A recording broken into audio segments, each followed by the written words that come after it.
obviously, welcome back. Good to see some smiling faces. Not that you weren't at camp as well, but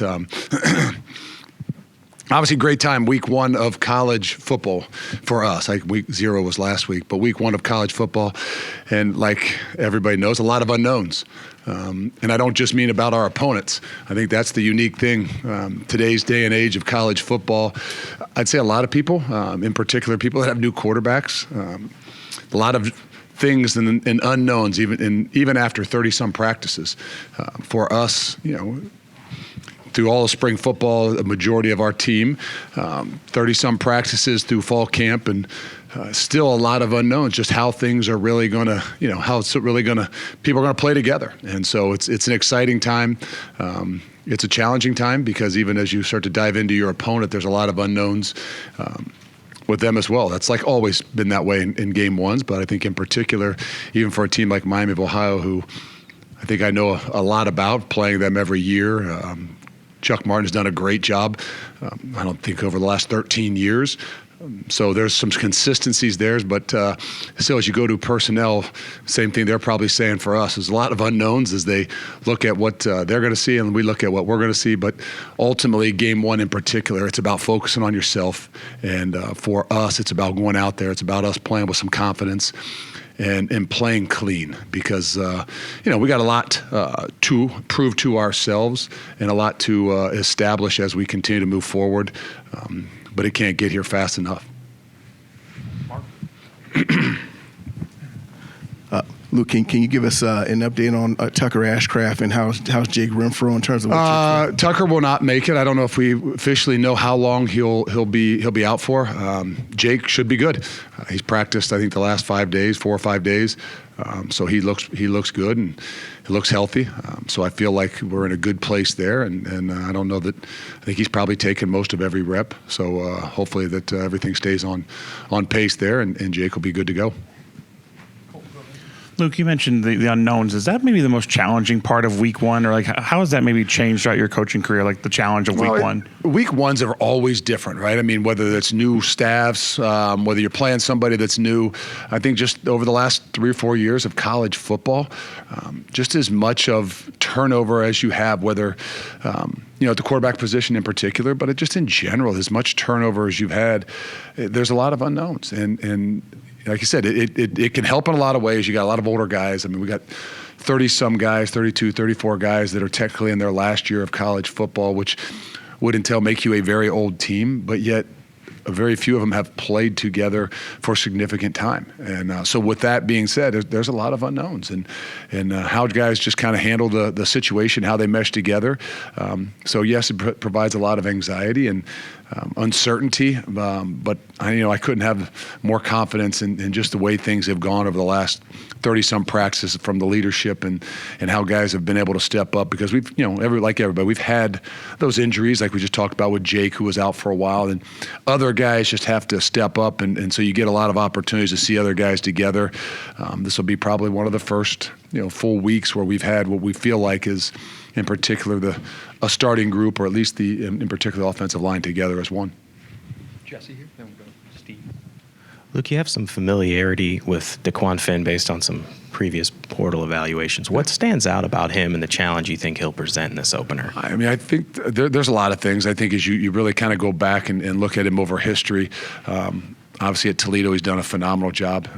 In some would say, obviously a dual threat guy, but that doesn't take away from his ability to throw the football. And so I think more than anything, when you look at a quarterback that's been through a lot of different things, obviously 3 or 4 years at Toledo, a year at Baylor, you see a maturity as they continue to grow. And sometimes, maybe things didn't go exactly the way you wanted them last year at Baylor. Sometimes that does nothing but helps you grow up more than anything else. So I would expect nothing but the best.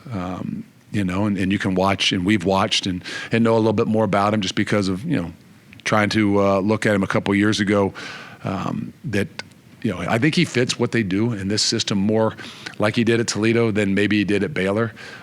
And I would expect that, you'll see a guy that's pretty dynamic, and I don't just mean in running, but the ability to throw the ball down the field, the ability to create things with his feet, and he's played a lot of football. Steve, there you go. I mean, this is your third straight year with a transfer quarterback, but it's the first time it's somebody from within the conference, another Big Ten guy. I'm just wondering, how does that familiarity you have with the Big Ten, how does that kind of change the dynamic? And was that something you were looking for when you were? No, I don't think it does change the dynamic. Obviously, I think the thing you said first and foremost is the most unique thing is the third year with, a transfer quarterback, in particular, a guy that's 1 year. So that has made it a challenge. And to be honest with you, I think I knew as much about Tanner Mordecai in year one as anybody, just playing against him for a few years. I didn't know as much about Tyler Van Dyke last year. I'd say we knew a lot about Billy, but didn't because we didn't play him, so didn't actually see him face to face. So I think there's some different things on all of them, but I wouldn't say that there's any more familiarity just because the guy played in the league. I do think that it obviously gives him, not say some credibility, but a leg up at understanding, how this league works and how tough it is, how hard it is on the road and different things like that. That I think will vote well not only for him but for us as we go through the season. With Jake coming back, I guess I'm just wondering what's your thoughts in terms of how vital it is to have him, back in with the group. Well, I mean, obviously the center, anything down the middle of your offense and defense is so critical. And everybody talks about the quarterback, but I mean, it starts, right there in the middle. There's a reason that Jake represented us and went with us to Vegas, to the Big Ten media days. And it has a lot to do with just, leadership. It has a lot to do with his ability to communicate, but also has to do with his play as well. And so having him back the last, 4, 5, 6 days, I think has been a boost. But there were some guys that stepped in there that did some really, really good things. And I think sometimes those are the tough things through camp. Those are the frustrating things that are going to happen, but those are the things that make your team what they are. Because it's rare to go through a season without having some of those injuries. It's rare, in particular, on the offensive line, which we've been fortunate the last couple years to not have as many of those things. But the challenge is how do people grow? How does other leadership step up? I think that's helped Joe Brunner even step up more as a leader, of 2 weeks or 2.5 weeks or whatever it was that Jake was out. It made Riley Mahlman step up even more because even though those guys have been here for a long time and are a core nucleus to what it is that we do, and not having someone that kind of becomes a little bit more of the voice just by nature of a center, it makes those guys get into a position where they have to be a little bit something, different. They have to take over that role. So I think it's helped us in a lot of ways. Playing together, maybe they've missed a little bit, but it's. I know there's a pick-me-up just knowing that they've got that group of guys back together. Look, I don't know if you were involved in the depth chart in the packet here, but a lot of oars there, including a kicker. Do you know who's going to be the kicker for you guys and how will it determine that? Vakos is going to start off kicking for us. I don't know. You sent me that last night. There was I think I only sent one thing back, but yeah, I noticed. I couldn't even figure out if the oars were across or was down. So I don't know if that's part of week one and you give a lot of unknowns. And it's been a battle. Those guys battled through the spring. I think in the long run, we'll still see. The great thing about college, you still have some of those flexibilities with games to be able to play. But we know that both of them we feel are really, really good. And as you continue to always plan and look for the future, to be able to have one back was something that was going to be possibly important to us. So right now, obviously, Vakos is the kicker. He'll start off playing and doing that way in the game, but we'll still continue to push both those guys and give them opportunities. Here, Jesse. Mike Tressel talked before camp began about emphasizing getting more TFLs, more takeaways, limiting explosives. Those are presumably all important for any defense. But based on what you've seen this camp, what gives you confidence that this defense will be better in some of the areas where it's been a struggle here? I mean, I'm not one that's going to sit here and overpromise. I think we've hopefully realized that over the last couple years. But I do feel like we are in a better place, and I mean that even structurally. Everybody wants to say and is going to say they want their guys to be aggressive, and I think that has a lot to do with it. But it's also about what the things that you do on a consistent basis and the expectations that you have for guys. I just feel like no matter what up front, it's where it starts, and we have a lot more size, we have some more length, and to be honest with you, we have some more experience. And I think that's where, even outside of who's to say where how talented are they, and do they have the ability to get up the field? Do they have the ability to make, like, when you've got some more size and you've got some more length and you've got an incredible experience, I think it gives you a better chance for us to have confidence to, be able to be more aggressive with them, as opposed to, concerned about, like we said, hey, well, the quarterback is a threat. Yes, it is, but there's a balance to what you're doing and how you do it. And I think for anything over the last 30-some practices, there's been a confidence build in allowing those guys to be more aggressive. But now they got to go out and do it. Dylan Jones and Darren Dupree probably fall in that unknown category to some degree because they haven't done it consistently at this level. But do you feel pretty strongly that you know what you have there? I do, and I don't. I don't know that I would, substitute or say, hey, what would you like to have different in that group? I mean, that is the most competitive group, I think, on our team. Have they proven everything? No. I probably said this, and I don't know if I said it publicly, but I think that group in particular has a bigger indication on how we really do this year than just about any other group. Just because, the dynamics of those guys, and can they make some things happen? You can't block everybody, and those guys have got to be able to make some plays themselves and get to the second level. And I think that's just where, as you look a little bit at, through 2 years, is when you've got somebody that can create some things, create energy, be dynamic, I think like we had with Braylon in year one, it gives you a different vibe. I hope and believe that that's what we've got in that room. And I'm not just saying Darren Dill. I think Cade Giacomelli is another guy that just can give us some difference, but they got to go out and prove it. I mean, the one position when you don't play live that sometimes I don't say worry, but I know as little about is the running backs. Just the nature of how are they when it's true live? Do they really make people miss in the open field? Can they stay on their feet? What's it like with the yak, the yards after contact? Like 95% of our practices are thud. And don't get me wrong, I mean, thud for us is almost completely full go, especially inside the tackle boxes. But there's still an element of saying, hey, how do those guys create things and how do they handle things?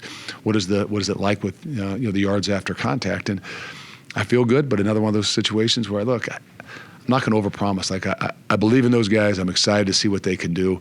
But again, we got to go out and do it. Zach here, and then Jim, if you can go back to Nick. Luke, you got a couple true freshman inside linebackers in the two deep with Cooper Catalano and Mason Posa. What have you seen from them in camp, and specifically Mason, because he wasn't here in the spring? Yeah, Coop obviously was there in spring ball and showed up. Just has a natural knack to find the football, which probably would be why he's the all-time leading tackler in Wisconsin high school football. That has truly shown. But he's also grown up a lot, and I just mean physically. When a guy puts on 20-some pounds, it shows. Not that now how important it is to him, but how dedicated he is to what it is that he's being asked to do. So that combination of things votes really well.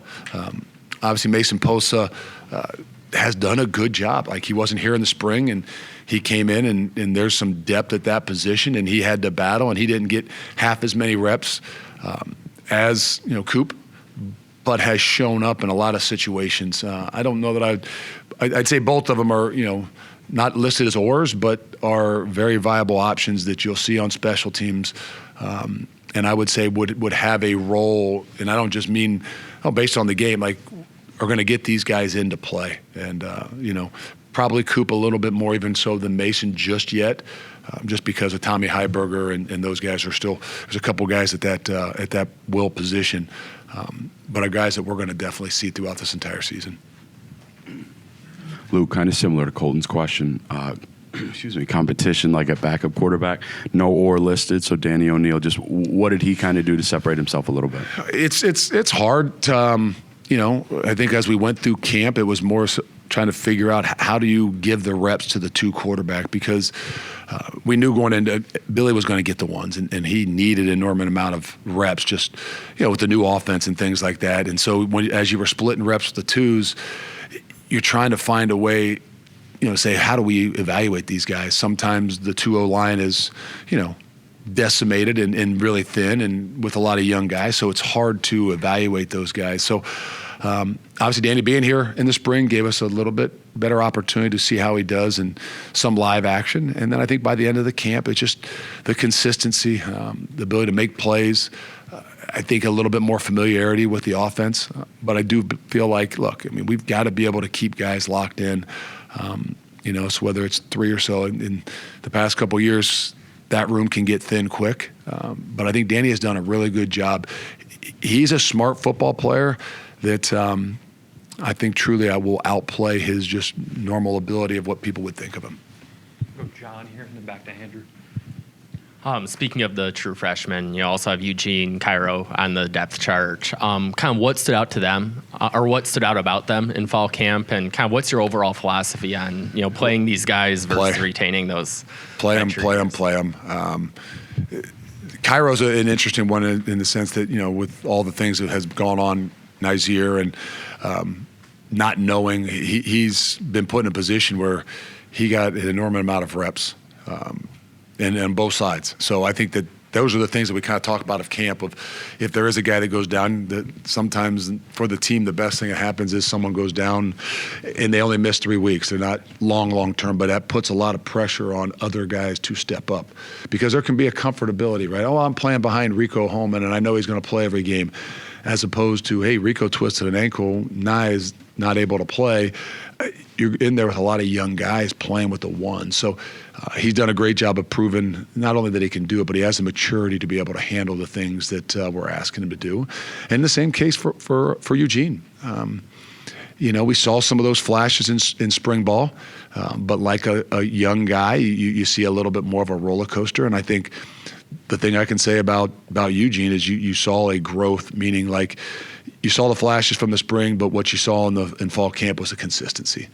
And everything that we asked those guys to do, I think it's really difficult for young guys. Some guys are just natural. Well, this guy's a speed guy, so as a young guy, he's just going to be a speed guy until he can learn the other things. Or this guy's a possession guy, and until he can build some speed, he's going to just be what he is. And the thing about Eugene is there's a maturity to what he's doing that he allows him to be able to, even at a young age, to do everything. And that's where that consistency has really shown through fall camp. And I don't think we would hesitate a bit to play him a bunch of plays. You get to this time of year, is it almost like Christmas Eve, like you're just fired up and ready to go, and game week's here, but you still got a couple days left? Well, as a parent with Christmas, it's a little bit easier because you may have a better idea of what morning's going to look like. And I know there's some unknowns, don't get me wrong, but as a kid, yeah. So there's a lot of things that are a little bit more unknowns, and it is. There's twofold. There's an anxiety about just, man, we just want to play, but there's still some things we got to be able to do, and then there's some unknowns, and so an exciting time. It never, I don't care how many years you've done it. In particular, college football. This is probably the most exciting, but yet anxiety-ridden time as any time during the year. Luke, you've mentioned leaders today and throughout training camp and a lot of different guys. You guys haven't announced captains. You mentioned on BTN that wasn't going to be something you guys were going to do this year. Just what was the thought process behind that? I feel like we got a leadership. This is a group led of more than just specifically saying who's going to put a C on their chest. There's a lot of things for me in particular. Like by the end of the year, I would definitely say that at the end of the year, you would say, hey, these are guys that represented us throughout the entire year in the way that we would expect. And so hopefully at the end of the year, that we'll be able to say, hey, who are those guys that really stepped up? But for now, I think that this group is led by a bunch of guys. And I'm being honest. It's not one of those things like, well, you don't want to single somebody out or somebody hasn't stepped up. No, I think the strength is in the pack.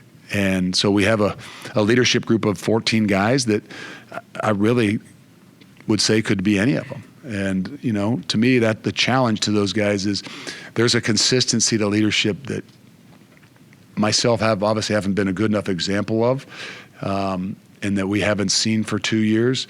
And just knowing what kind of battles we have and what kind of mountain we have to climb, we have to show the consistency within our own program. So those that show that will obviously rise maybe by the end of the year. And if it's 14 of them, then I wouldn't be hard pressed to say, hey, there's 14 guys that led this team. But I think the idea is we're trying to stay away from as much as we can of anything individual, and making sure that these guys understand that they all have some roles, and we want those roles to grow. Sometimes you name captains, and all of a sudden that means, well, my role just grew. No, and my role just went down because I'm not. No. Our roles will continue to grow. The better, and the more we do things together, in the long run, the better we're going to be. So we'll have guys represent us this week, and each and every week we'll have game captains. Coach, in a week one game, how do you balance like trying to set the tone and wanting to dominate versus potentially holding something back or not wanting to show your hand or your cards to your opponents for the rest of the year? Yeah, I don't think we're in a lot of places to hold things back. I mean, there's things that you don't feel like maybe fit for week one, and you could call it holding back. But the truth of the matter is we want to play in mid-season form, and I'm sure every coach says that, but what does that mean? I don't know that means, we want big plays. We want to play clean. We want to play with speed. We want to play with that idea that, look, we don't want to have those, pre-snap penalties that just happen because we haven't played in front of 80,000 people, and we haven't played live that all. Like, our objective with 34, so to speak, older guys is, hey, we want to be able to play at mid-season form. And what that means is the way that we do things, even really before and after the snap of the football. The way we do things between those 4 to 6 seconds is not going to change. But I think for us more than anything is how do we show a consistency, and you're going to hear this over and over and over, that this complementary program that's not too high, not too low, but has a consistency no matter what the game looks like, no matter what the week looks like, that there's a growth, and you can see it growing, whether it's from quarter 1, 2, 3, but ultimately in that fourth quarter. Pablo here. Luke, you said that you feel like you're in a better place. You feel like this program's in a good place too. With the way that the season ended, that process, in a nutshell, what are the steps that you take to put yourself into that headspace of being in a good place here today? Well, it's more the stuff that happens around you, right? I mean, every coach sits up there in week one and says, we're in a good place, and I can't wait, and we've had a great camp, and whether they talk about injuries or something, I can tell you that this is a group. There's a reason why there's not somebody particularly say, oh, these are the captains. Like, the idea is this: they've embraced, this team has embraced one another, and I think that they're tighter. They're more together. They understand the challenges and the battle that lies in front of us, whether that's Thursday night or even down the road. And that's why, to be honest with you, that's why I sleep better. Does that mean that, how good are we? How do we have explosive? Do we have guys that can make plays? Do we have guys that can go the distance? I mean, those are things that, we'll see. We'll continue to see. But I know this. I think we've got a group in that locker room that believe in one another, and I think just tied a little bit deeper than I've felt since I've been here. And, a lot of people would say in college football, that's not quite the realm nowadays with, you got 17, 18, 30-some new guys from freshmen to transfers. How can they really be that tight together? Well, we'll see. But I know that, from 14 days away at Platteville to just the things that we've asked them to do, we're in a much better place. Now, do we go and perform better? That's what we got to be able to do, and those things got to be able to show on game days. But I feel good about where we are.